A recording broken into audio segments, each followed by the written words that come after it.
Hey man, Donny Walker here. How's it going? It's Tuesday, day after Valentine's Day. Hope everyone had a good Valentine's Day. I had a good one. My honey treated me good. I treated her good too. All right, just finished. Just started actually a MS400 magnesium piston model. Doing it for a young fella Tyson down in Victoria area. And done a couple other saws for him too. Hopefully they've worked out fine for him. Oh, okay. So yeah, got a 3120 done, 372 X-Torq, a 390, and a 461. So 5 today I'm doing, and I'll go assemble them for all you fine folks out there. Got a phone call yesterday from my friend Mike Clark in North Carolina. He's got 4 saws here I'm doing. I showed you guys that 362 Husqvarna, which is an odd build model, but you know what? They really ripped. Everyone I've talked to say, man, they're just real little firecrackers, but a little heavy for that CC range, you know. So he calls me yesterday and he says, you know, Donny, you did that video on that 362 and you said you can put a 365 or 372 jug on it. He says, do whatever you want to, just make it a rip. So I put an OEM 372 jug on it. Got a brand new one here in the box. Genuine. Only way to go. Aftermarkets are getting better, but still can't beat OEM. So I got a nice brand new one here. I'll do up for him. I'll show him the before and after porting of it for his kids to check out that he wanted me to show them. And I'll assemble it and run it and give him a little video with that too. So that's cool. I'm also doing a, if you see behind me here, you know, more of a project with the Echoes. These are our personal ones from the shop. I'm just going to do up a couple demos and we're going to go out and test them. This 7310 PW. They don't have a lot of compression, so right away I'm turning down the cylinders to get my squish good. And I'm going to port it to accordingly after I do that. I'm going to do testing with one with a light bar, 32 inch, and testing with one with a solid 32 inch. Just to find out how the mounts work and how balanced, well balanced it is, and how the oiler's put out for that length of bar. Hopefully they got enough oil displacement for the bar and chains. Chain oil is a big thing, you know. You gotta have that working good. Keep your bar and chain in better shape too, and it'll last longer. So yeah, the couple I have done of the 7310 have been really good. You guys have been quite happy with them. But I don't focus a lot on smaller models of the Echo. I see Tin Man doing a great job on them. Check out his channel, Tin Man Chainsaws. You know, live feed the other day, I kind of quickly went in there and said hello to him. That was kind of cool.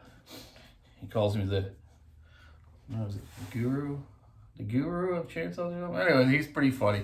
Great guy. Check him out. Have him my Starbucks because he's from Starbucks, Manitoba. Anyways, back to what I'm doing. So getting these builds done, and then the Echo on there. So had a great weekend kart racing. Thanks very much, and hopefully Paul, you checked that out.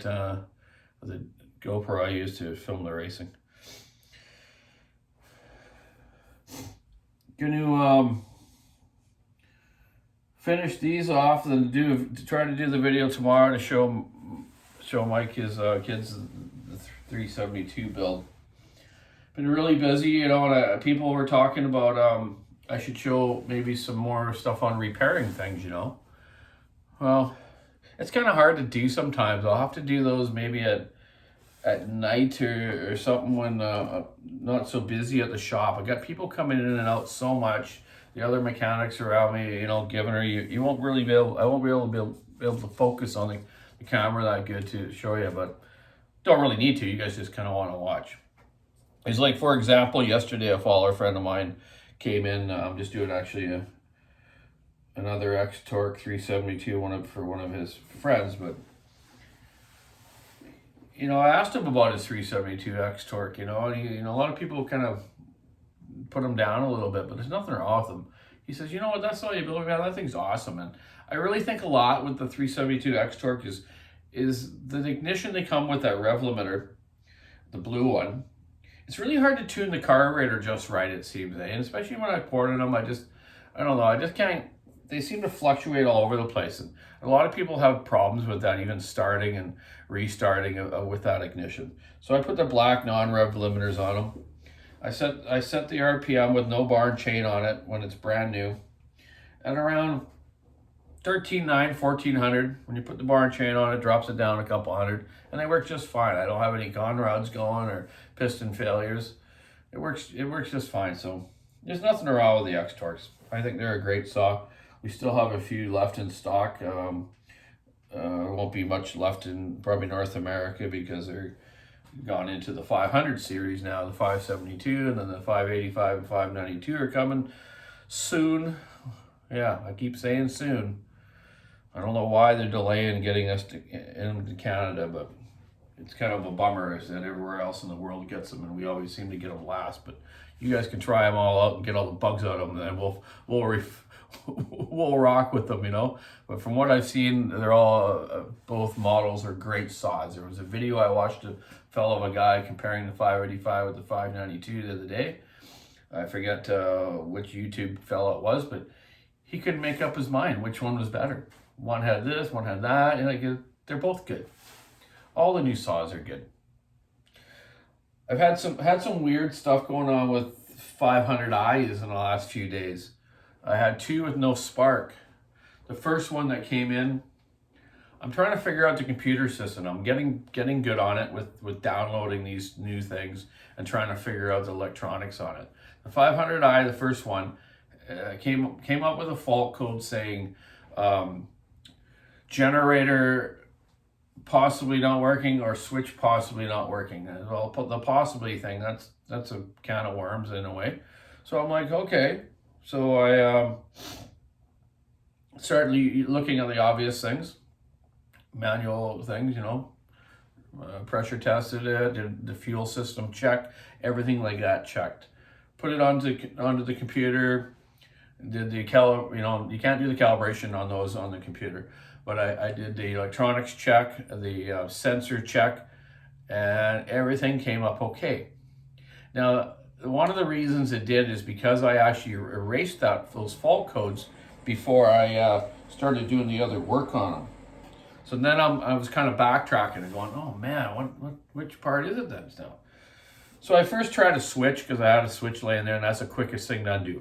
Unplug the switch and plug it back in. Tried it again, still no spark.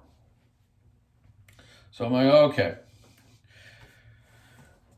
Talked to Joe from Still. He helped me out a bit, quite a bit. It was good talking to him. He's very knowledgeable. But we're just trying to all get our heads wrapped around these new things. We haven't had a lot of support from the factory, but we're just a little piece of the pie in the world, right? But it is our market here, and it's important to me, and important to us at our shop to make sure that these new saws, these big ones, are going to be good for you folks out there. So anyways, I ended up changing the generator because I had one in stock. I try to keep all parts as much as I can for everything, especially something new. I always order new stuff in case something goes bad. And we all know with new saws that you always have problems at the beginning. So back to that, I changed the generator. And you know what? I wasn't even going to check it for spark, like laying the plug on top or the tester or zap tester or whatever you want to call it. I just right away went out with it, and 2 poles, after pumping that pry bolt 10 times, it went. But because I had the flywheel off and changed the stuff, I just let it sit there and idle for about, 5 to 10 minutes. I just let it sit out in the test room and idle, so it finds all its bearings again. And apparently, like, the flywheel magnetism needs to find all the bearings, weather and the heat sensor and all that. So went back out, cracked throttle, back going again, perfect. So that took me a few hours actually, because I was in depth with it, trying to learn this system, right? So I got it going. It was awesome. It was under warranty. All good. So yesterday I get another one, another no spark. Download it. The thing had 3 hours on this one. 3 hours. Anyways, fault code come up, switch. Okay, just the switch this time. So, okay. Then I thought, okay, let's try the switch. So I tried the switch. Still nothing. I'm like, oh, geez. So then I thought, okay, go in, check all the stuff again. And, you know, as the fault code step kept coming up after I checked the sensors and electronic diagnostics and stuff like that, telling me that the control module good, the throttle body's good, the injector's good, the generator's good, it should have spark. Still didn't go. So then I'm like, oh my God, I thought I had this figured out the day before. But I called Joe again at Still, and Brad, the other fella that's kind of working with him now. And I said, do you think you need to erase the fault codes before you like try it again? He goes, yeah, maybe, eh? Yeah. So I go back on the computer and wrote down the fault codes this time and checked my fuel settings and all that and the temperatures and all that. So then I erased it. I did that stuff again just because. Didn't even test it for spark again. Didn't lay the plug on the top of the cylinder or use the tester or anything. I just went out, 2 poles, that one went. Bonus. Oh, I gotta back up there a second. When I did check the fault code one more time, it actually did say about the temperature sensor in the switch. That's the thing. The switch is a combination, switch and a temperature sensor. I believe that's what was faulty in it, because the switch is a switch, contact. Simple. But they have a temperature sensor in there. If that doesn't work right, it doesn't give it spark. So also on these saws, yes, on the 500i, if the switch doesn't work, you won't get spark. Not like an old school saw where the switch doesn't work, you use the choke, and then you got to pull it a few times later on because you choked it. And it'll still work. It'll get you through the day. You can be up on the hill, you're still making a living with it. So went out, yes, and got it running, and it ran after changing that switch and then getting rid of the fault codes. Yes. Went out, that one worked. Bonus, right on, man. And it was under warranty too. Also went out and cut with it and did the manual reset on that, or calibration. So you do the same calibration of 500i like you do a 462, a 362, to a 201T. Warm it up for a bit, run it for that 30 seconds, wide open with the bar and chain on it. Hear it fluctuate, shut her down. Hopefully that cleared and went away. It ran perfect, that one. So there you go. Actually, now that I've learned that stuff, I can do it quicker now and whatnot. Because for warranty, I only got paid $10 for diagnosis and like $15 or something for replacing the switch, plus the money for the switch, right? That ain't a lot, but you know what? The thing is, now that I know how to do it right, and we'll be able to do it quicker later on, I guess that's not so bad, but $10 isn't much for hours of working. Anyways, I won't get into that, but I'll figure them out, learn them. So yeah, back to doing the hands-on, like showing you when I'm fixing stuff. Good example, yesterday a friend of mine brought me in a 372 with the back mount broken. The back one by the switch, and they're a bit of a goofball to change. I have a special mount tool that goes in and I can spiral it off the gas tank. You got to remember on 372s, 365s, the front and the back mount are actually different. The inside diameter of the spring mount is different.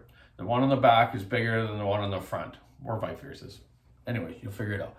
But you can identify by colors. On a non-heated saw, you want the blue colored mount on the back and the white colored on front. Blue back, BB, white front. If you get them wrong, the thing will just wobble around like a noodle. So anyways, my buddy's like, oh my God, last time I changed that mount on one of my saws, it took me like an hour. I take the fuel tank off and all this stuff. I said, here, I'll show you a trick. So I undo the throttle cable, cylinder mount screw, the limiter screw on the clutch side, and obviously the screw that goes into the mount by the switch. Pull the switch out, just let it dangle there.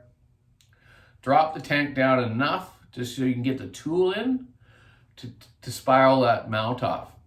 So I got that in there, changed that, new one back on, bang, screws in, back in. He walked out to his truck for a second, come back. I go, here you go, put your bar and chain back on, you're good to go. He goes, no way, you didn't just change that just now, did you? I go, yeah. I go, I've only changed about 600 of them maybe. Could be more, could be less. I'm not kidding, I've changed a lot of them. So I got her figured out pretty good way to do it. It's like my drive-through in chainsaw services I do at work, you know. Guys fly in from the bush or drive in, not fly, but whatever, you know what I mean. They come flying into the door. Hey, Donny, I need this done quick, so. And get it done quick, get it done for them so they got this off for the next day. Or else put it into the old pickup box at the old shop and they can pick it up in the morning. Me and my dad and the rest of the compadres at work have done that for years. We always take care of our guys quick. That's what gets me behind them doing builds for everyone all around the world. I still have to work and repair stuff for people and make sure everything else is going fine with the other mechanics. If they have a problem, I'll help them out. So yeah, I'll try to do a little more like that, but like I say, at the shop there, I get so busy. There's people in and out. It's hard to do, but I'll try to do something for you out there. Anyways, enough gabbing. I got to get at it. I got to finish this little MS400 and get to the shop and put all these together. So yeah, man, have a great week. Keep your saw on the wood, stick in the ice, rubber on the road. Family day weekend coming up, a long weekend.